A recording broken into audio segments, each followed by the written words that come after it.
Hey everyone, I'm Jar and welcome to my hardcore world. Last episode we made an XP farm, villager breeder and created some nice caravans for our trading villagers. Today I'm looking to finally beautify the first two farms I've made as they look very hideous at the moment, and to make a third farm, an iron farm, and also beautify that also. And that's the plan, so let's get to it. So here we are in our little bit of a field over from the villagers. Oh, picked up some seeds. I'm going to have those chickens following me, aren't I? Got this village over here. Got my villager breeder right in front. And just on this other side of this little hill is going to be where I'm going to pop... Oh, wandering trader. You're interrupting me, good sir. But we shall see what you've got before I continue with my iron farm. Ooh. Don't think I've got any emeralds nearby. If you hang around long enough, we'll see if I can go rustle up some. As I was saying, this is where I'm going to be putting my iron farm. So I'm following a design by Voltrox, and I'm going to adjust it just ever so slightly, just to make it a little bit more efficient, because I noticed when I was doing a bit of testing that it would sometimes kind of stop scaring the villagers. So I'm going to go for the design which incorporates two named zombies, or zombies holding items, so I constantly have them being scared. One of them is going to be in a boat, the other one's going to be free roaming. That is my plan. And it's going to be on the surface right here, not at spawn, because spawn is in an ocean. And I haven't got the time to build up a platform or anything like that to make sure it's at spawn. And to be fair, with the villager breeder right over there and the village and stuff, I'm going to be doing enough stuff in this area that it's going to be active anyway. And of course, beyond that hill over there, when I'm heading back to my start house and stuff like that, I'm again going to be loading these chunks in so they work. So that is my plan. I just need to go and gather some resources as this chicken lord plods along after me and get going. Hey everyone, VoiceOver Jar here. So, I started to gather materials for the iron farm, interrupted a quick fight between a mason and a regular villager, and quickly realised I did not have enough iron to start building my iron farm.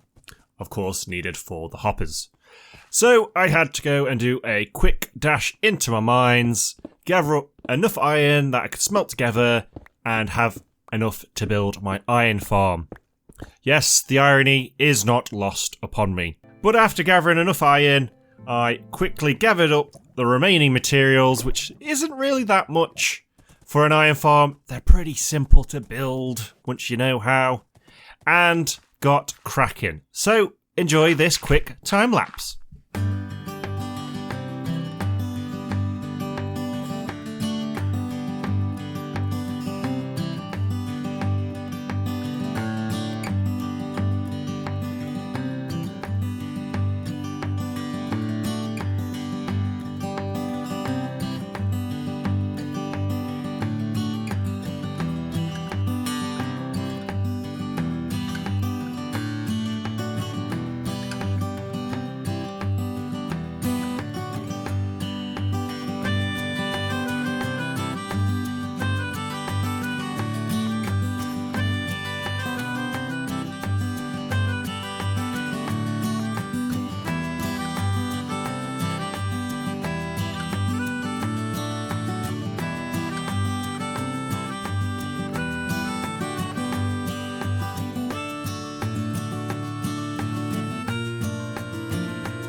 So here we are, guys, with my iron farm, I think, fully functional. So, as you can see there, please like the video, and please subscribe, which is holding up this iron farm.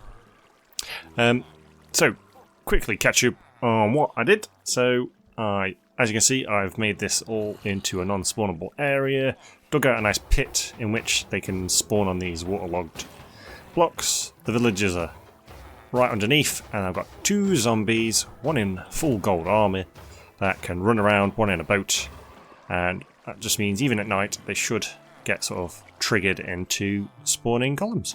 So that's my iron woes completely sorted. All I need to do for the rest of this episode is get the areas decorated, because as you can see, this ain't very appealing, that over on the other side of the hill ain't very appealing, and the XP farm over yonder is also, if you can guess, not very appealing. So I have a plan to sort that all out, and that requires me doing quite a lot of gathering of resources, such as diorite. I need to get some moss blocks, which means finding a lush cave, and loads of other things. So I'm gonna pop that all into one big montage, and I shall come back once I've gathered roughly everything I need, and I can sort of show you a bit of the designs I've got in mind. So I was just about to go and do my montaging, and I came over here and I had a sort of diversionary thought. I feel like this is a bit lackluster.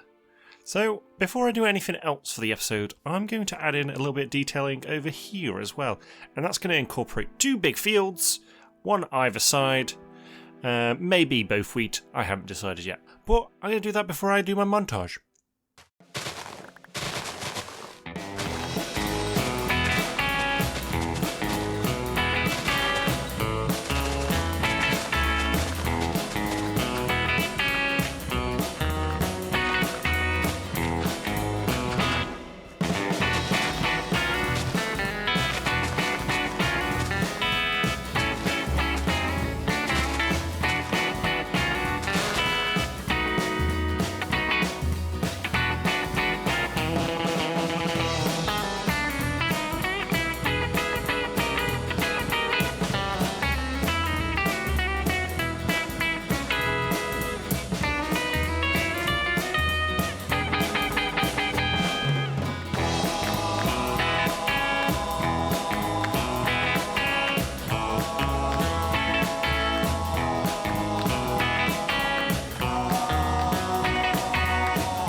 So, what I thought was going to be a momentary diversion has turned into about 3 hours work of hoeing and planting and a bit of bee breeding.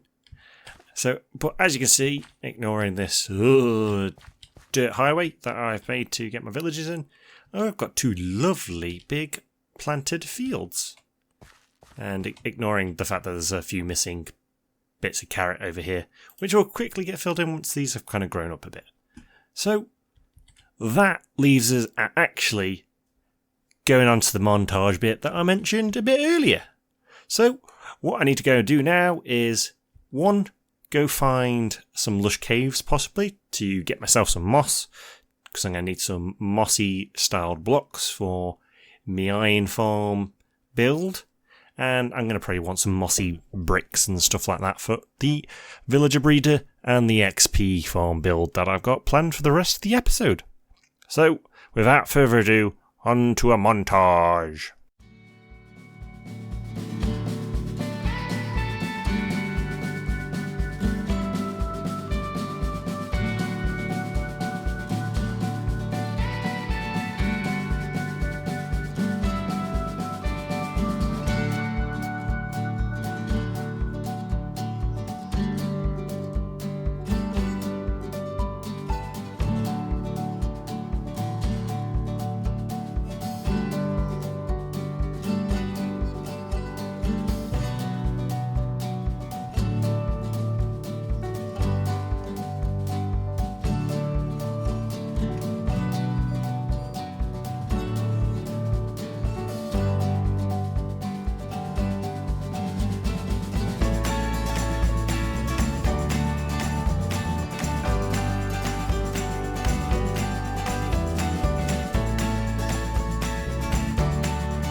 Welcome back from the montage, guys. Now that I have all the materials I need for my iron farm, it's time to take you through it. So as I started going about creating a design for my iron farm, I tried to think about its purpose in the village as a whole. Why is it here? What is it used for? Etc, etc. And one of my first thoughts, because of all of the iron, was a prison.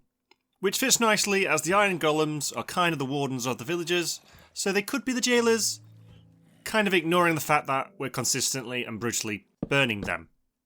But the idea stuck with me and I ran with it. I began with a ton of spruce logs that would frame the walls going up 3 floors, leaving them unstripped to help with that more rustic look that I was hoping for, before moving on into how I wanted to design each level of the build.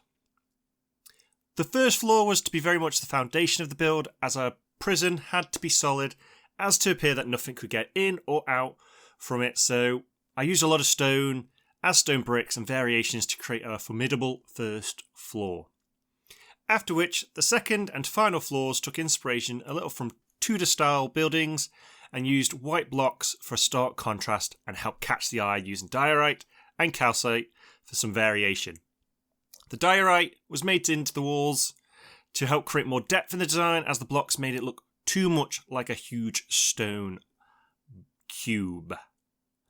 After the canvas of the wall was there, I created a small window design that would be put through the entire build later, so I knew what I was working with before creating the peaks of the roof design. The roof I wanted to be unique, as the restriction of encapsulating the iron farm below didn't allow for much wiggle room in the shape of the build for variation. So the roof is where I picked up the slack, which led to the side of the building having a double peak with a small circular hatch nestled in, leaving the front and the back to the regular peaked roofs. After a solid idea was formed in my head of what I wanted, I moved on with the detailing. I moved on with detailing the build, as it was an iron farm. I wanted to incorporate that as much as possible, and because of the white build palette in the walls, it was a good opportunity to use the iron trapdoors in the detailing. The trapdoors added a nice detail of reinforcement on the wooden frame, making it feel stronger as a structure, and was worth the countless levers I had to place to shut them closed on the exterior, which was a lot. After trapdoors, it was lanterns, chains and some choice fence posts around the exterior, reinforcing the fact it was a prison and adding a bit of flair in the details to attract attention. And in the windows, I added the iron bars to again reinforce the prison feel I was going for, as if they were sort of jail windows. Then, replacing some blocks to add more variation in depth on the walls, I finally moved on to finishing the roof by adding some wall blocks on the peaks of the roof, adding a design incorporating some dark oak trapdoors to the front panels of the roof, adding even further depth and interest, but not too much to distract the rest of the build. Hey there everyone, and as you can see, I'm back with the completed build behind me. The mason approves, as you can tell. He should, seeing as it's about 80-90% of stone. Why wouldn't he? Hey? Oh, no, he's just going to turn his back and walk away. So, that brings us to the end of the episode then, guys. So, hopefully you've liked this, and you've liked or subscribed or something or other above, and I'm ready to move on to the next episode, which I have no idea what that's going to be. So I need to go away, have some think, and come up with a nice idea for what to do next episode. Till next time, guys. See you later.